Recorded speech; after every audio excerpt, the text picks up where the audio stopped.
one of the ways I think liberalism wears the skin of Christianity, which again I really like that analogy, is through condemning things like racism.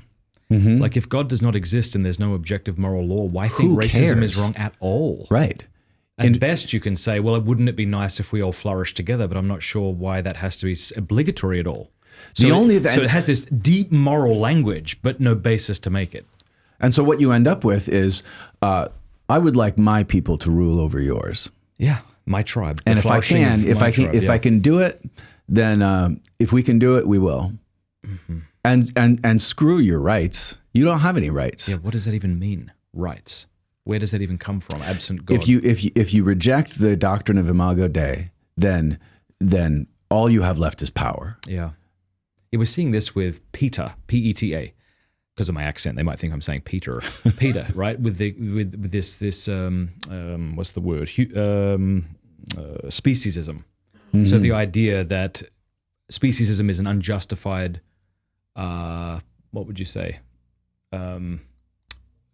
Favor of your own species. The idea is that we have a bias or a prejudice against taking seriously the interests of beings who are not members of our species. It's unnecessary. It's unjust. Unjust that you would elevate humans above other animals. This is essentially like racism, but it's So PETA's a wicked organization.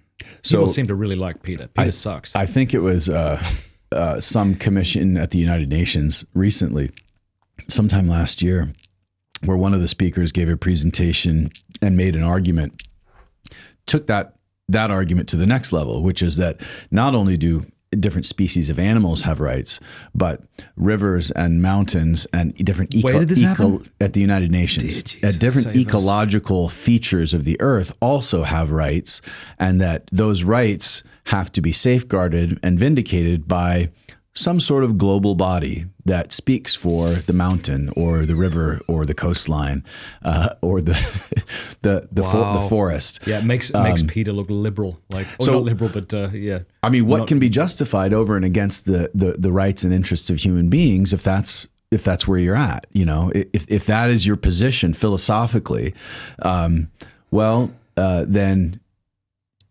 something's got to give, right?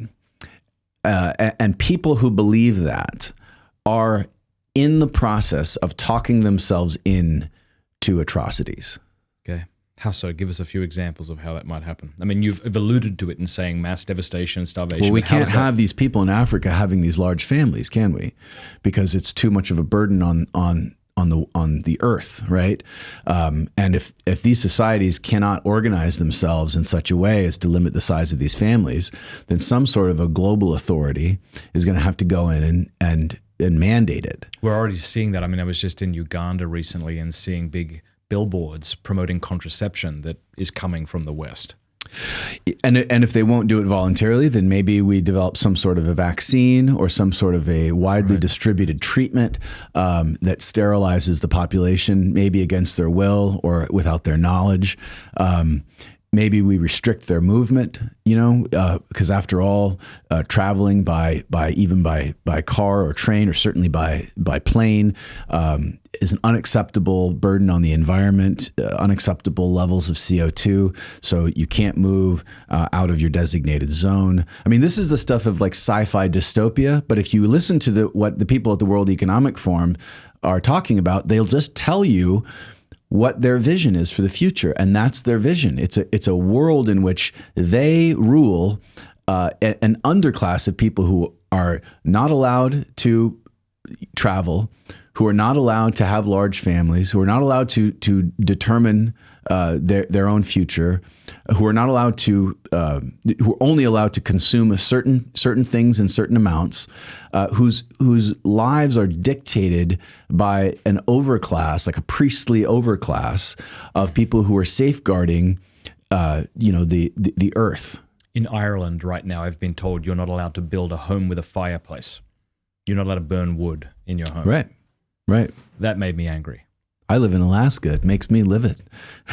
We're building a home right now. The principal source of the heat in that home will be a wood burning. Great. Make it big enough stove. to compensate for all the losers in Ireland who are telling their underclass that they may not. Yeah, the things that the underclass will not be able to do are only going to grow as this ideology grows, right?